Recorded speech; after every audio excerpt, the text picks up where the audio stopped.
Hello everyone, welcome back. We're going to do another one of our Angular Bootcamp curriculum recording sessions. This is live coding and taking a look at our curriculum, completely unscripted. And so if you've liked what you've watched so far, please let us know by hitting like and hitting follow. So this week we've got myself, Paul Spears. You're going to have to squeeze in the camera here a little bit, say hi. Chris Harden, sorry. Zachary Kippen. Lance Finney. Kyle Cordis. All right, so continuing where we left off last week, it looks like Kyle, you've added some stuff directly into our curriculum. So this stuff is landed today, right? On master. This one back is probably since last week. Yeah, that's probably since last week. Okay. Yeah. And so I know we've landed a lot of the changes that we've been working on. Now, have those been published? Are those available online? Yeah, GitHub repo? yeah. I think everything up to current master is in our published stuff. Yeah. Okay, so up to here now, this is all reflected live on GitHub. Okay. Yep. Great. So I was looking through all of this, and most of this is just like the internal machinery. A couple pieces I did want to point out and get everyone up to speed on, though. There was a change here. Whenever we introduced the A11Y content, we kind of did a simple pass to just do a basic check for stuff that could be automated, and we saw that we were using icons or the I element incorrectly in areas, and one of the ways that we were using that was as part of materialize. Their setup kind of expected you to use a particular element, and we had to make an adjustment for that. So there's lots of stuff in here unrelated to that. So if we kind of skip down to the appropriate spot. It's that create bundle one. Create bundle. Yeah, it's in there. Okay. It's that Yeah. CSS file there. So so here we ended up just updating some of the default styling for how Materialize works.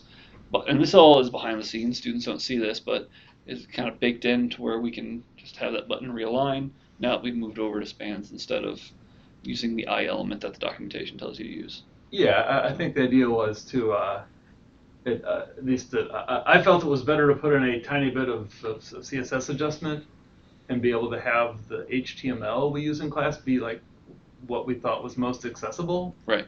And then figure that, like, since we don't use the same CSS kit that our students are going to be using anyway, so what? Mm-hmm. So on the next commit here, and actually on the previous one as well, we're seeing a lot of stuff with Bazel show up. Now, I don't think it's probably that appropriate to get into all the details in here about Bazel, but can you tell us up to this point the intersection between our curriculum and Bazel from the perspective of how that affects the developers that are needing to build stuff for it, as well as how that might affect the students who are going to consume it?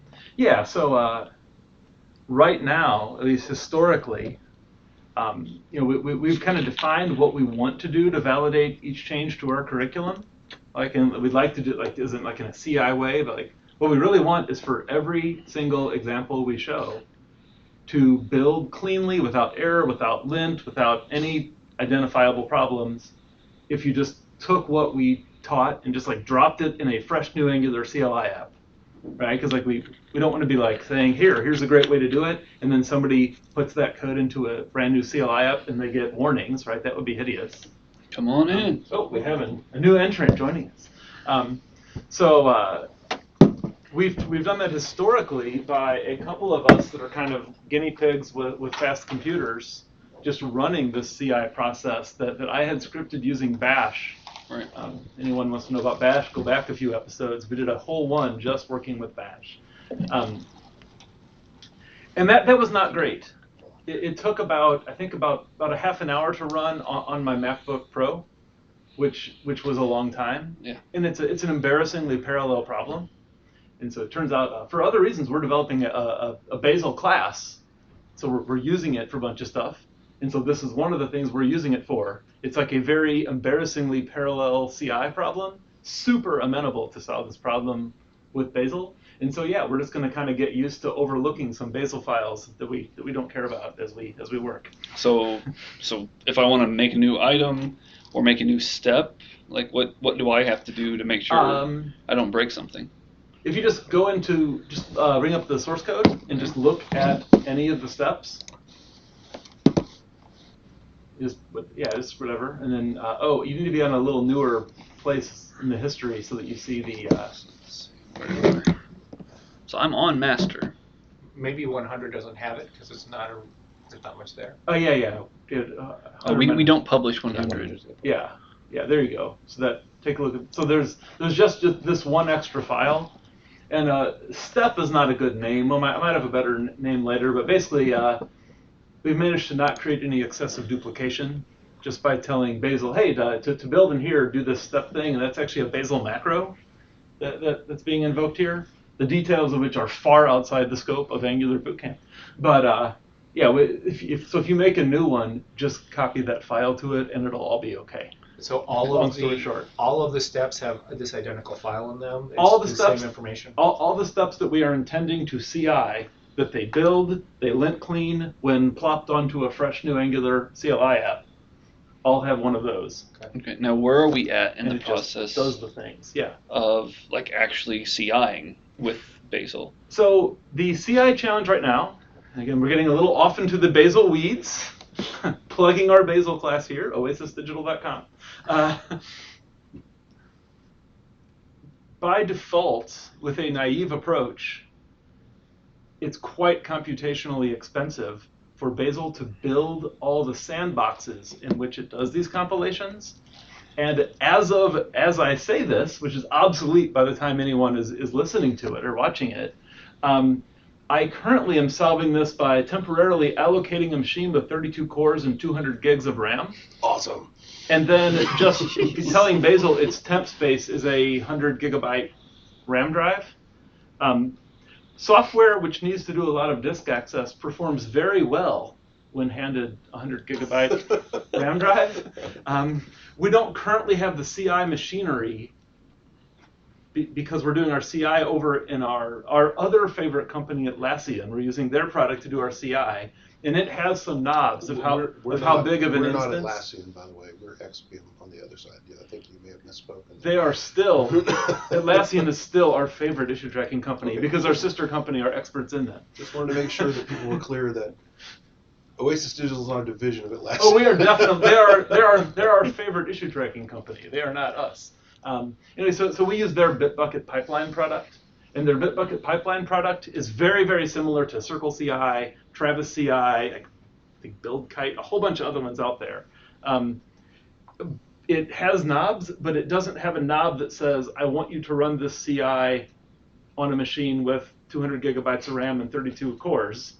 And so there's machinery problems that have to be solved. But yeah, the goal is to have that CI running where every new commit will allocate whatever resources are necessary for a few minutes. It doesn't take very long if you have that kind of machine available. Right. And we'll do a comprehensive CI of every commit, which is, this is like a cobbler's children situation. Our customers have better CI than we do, Right. because we spend our time making their stuff good. Anyway. Well, there's also a long-standing, try to have as little Oasis Digital physical infrastructure as possible. Yeah, as much as possible. This will all be cloud. All yes, virtualized. A cloud, an elastically cloud machine, probably on the Google Cloud platform, allocated for 3 minutes. It doesn't cost very much for such a machine if you just turn it on when you need it. It's really, and if the answer is that we run such a giant machine for our CI, that's really no problem at all. It'll cost us $dollars per month because we run it for little segments. I had another question about this, but I don't want to interrupt if you've got other things that you were Yeah, let me ask this follow-up. Paul's driving. So from the perspective of the students, now I understand how the machinery works, but I just want to make sure that are they going to see this file land inside any of either the zip or online in Stackblitz? Are they going to see this file I have show up there? excluded these files from both of those because even though having people learn some things about Bazel is great, our kind of edge case use here would be a terrible way to do that. So we're probably going to continue to have these excluded from what we publish. So my question dovetails nicely with that one. I'm catching up here because I walked in late, but my understanding is, I think you said this, every place that we want to do CI against a step is going to have one of these files. Is that Yes, correct? that's right. And That's right. am I also correctly understanding it's an identical file for every one of those places? Well, yeah. See, this file is just saying go grab. Go, so that's a Starlark file. Go get it. Go get this function I've defined in there called step, and then execute it. And that's actually a Bazel macro. Mm-hmm. So it's basically saying, find the file in up one directory and execute it. So It doesn't even mean let that, me finish yeah. the question then. Yes. I Paste. needed that context. The process by which the CI stuff is kicked off, I'm assuming there's some script that's like, okay, now do the CI. Yeah. Couldn't it simply like copy this thing into the places that you need to do CI, then we don't pollute the actual project with this? Because to get way in the weeds. One slight extra bit of context here before we go into those weeds. I know that I'm one of the instructors that actually teaches from the contents of the zip file as opposed to from the class materials directly. Sure. Which is a little bit unusual. Other people either teach from Stackblitz or they teach from this. From this, yeah. So yeah. students would see the build.bazel along with the underscore explanation underscore instructor files like up on the instructor screen, and I know that sometimes causes questions. That's one of the reasons I don't teach from here, or if I do, I deliberately set up my editor to hide files. I don't want the students to be like, well, wait a minute, what is that build.bazel file? So since other people sometimes will be showing this directory structure with these contents on the screen, is there a way that we can keep this from showing up even in the class materials in their raw form? So, as with some other kinds of files we've had in the past, if you have, tender young eyes in the room who would be offended by this file, just use the VS Code setting to make these files invisible. That's my suggestion. Well, and then that would be my suggestion then for people that want to teach straight from the materials. I mean, hide things they wouldn't normally see in their zip file because it does cause questions. Then I would also. I don't know how to do that. Let me but I want him to finish. The other thing is like, why can't we just thought. copy this in when we need it if it's always identical? So we got a stack of several questions. Okay, the first. So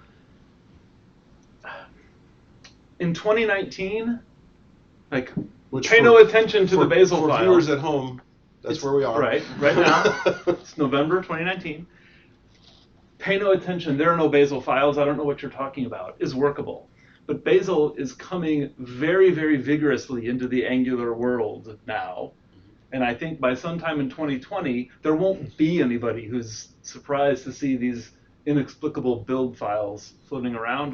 This is going to be a feature of a lot of people see in the Angular world of these. What are these build Bazel files around? I'll just ignore them. I think people will be able to people will have build file blindness by the time they. Well, I'm not actually worried about explaining it away, but there's all sorts of little things that we always have to end up explaining away, and it's kind of death by a thousand paper cuts. Sure. That's why I would recommend the setting, which I don't know the name of the setting, Lance, but there's a setting you can put in your VS Code settings file that says to hide certain categories of things. But we're not currently using it. You have deftly sidestepped my actual question. question. So then the other question is, well, why don't you just write the files out at the time of need? Mm-hmm. And so an interesting aspect of that is that right now, if you use the CLI Bazel support in its current form, it actually does that by default. It writes them out at the time of need, then it deletes them before you notice they're there, which has some downsides. Because that only supports the most trivial use, where they're all just in their form that they get written. More broadly, that's not really the Bazel way. The Bazel notion is that the build graph is a static thing that can be created by statically analyzing all the files in your project. And so it's actually it's a minor Bazel faux pas. If you say, well, what we do is we run this program and it spits these Bazel files out, then we can invoke Bazel and then we get the files back out of the way so no one is bothered by them. That's a little bit of a weird thing to do in the Bazel world. Not to say we won't do it, but we probably won't do it just because the ones used all there are all the same, but as we have other things that we want to build in different ways, they will have different contents. Right? Well, correct me if I'm wrong. I understand your point, and it's a very good point. Yeah. But aren't we already picking up these individual things and turning them into something more realistic and then building and running and CIing and all that? And I'm asking, why can't this just be one more slight piece of the making this a real project? The answer is that in the old days, we in fact did that with a bash scripting thing. Right. Once I get this Bazel-based CI all the way done, much of that bash scripting is going away. Bazel we use Bazel constructs to say what to do with the files next to this build file. So we use Bazel constructs to say, go invoke our macro, which uses some rules to go make a sandbox and then copy these files into it, then invoke a build on it. Okay. In other words, the machinery that does it the old way, like kind of like ad hoc scripting machinery, just run arbitrary bash to make arbitrary mutations and then try to make a thing happen, is actually the problem Bazel's trying to solve. So that should be gone. All the loops that do that should be gone by the time we're done with this, which would be awesome. And I would also say that there's very likely some semantic understanding that by the time we were actually done with a thing that intelligently copied the file into the right places correctly, like there would be so much complexity in that just like human semantics of like just go put the file in the right folder and make the changes to that file is probably simpler to maintain and get right. Probably. It also makes explicit the question of which ones we're building. We're building the ones that have a build file in it. I'm just allergic to 65 duplicate files. Well, I agree, but if you look among our existing steps, they almost all have an identical main.ts. Oh, I know. I hate that too. And so it's kind of analogous and I'm trying to that. to avoid creating yet another one of those things. And also, I'm hoping... I'm sensitive to that, and we all have scripting power tools. We could change our mind, and they would all be gone in a moment. My hope is that when we shift over completely into the glorious land that is Angular 9, then we'll get a chance to revisit some of this tooling and some of this structure and may actually be able to reduce some amount of this duplication across all of the several dozen projects. It may be a naive hope, but it's still a hope. I mean, it's all right now. It's all our machinery. We could make those main.ts files go away. We've chosen to keep them for instructional reasons, but we could make those main.ts go away. The main.ts files, though, as much as I don't like the duplication, they're a legitimate part of an Angular, typical Angular application. And it could very well be that the build.bazel stuff will be as well soon enough that it doesn't matter. But this is a new thing that we're doing. And also, I know how much fun it has been. Like, for example, index.html is practically identical across every one of our steps. But not quite. But not quite. And the overall structure of what a lesson looks like, what a step looks like in our material right now, is beholden to the implied structure duplicated 65, 70 times. And every time I want to go in and make a slight tweak to that, I stop because I know I need to make that tweak 70 more places. And yes, I'm good with regexes. I'm good with the automation tools, but it is a not small amount of friction that means, I could also go clean my toilet. And I don't end up making those changes, and I don't want one more thing like that. Yeah, I can only agree. On a smaller note, did we ever figure out how the VS Code thing works? Yeah, we need to pop our stack a couple and get back to Paul's agenda. Oh, is that what you were about? No, could you go back to the VS Code, the settings file, Jason?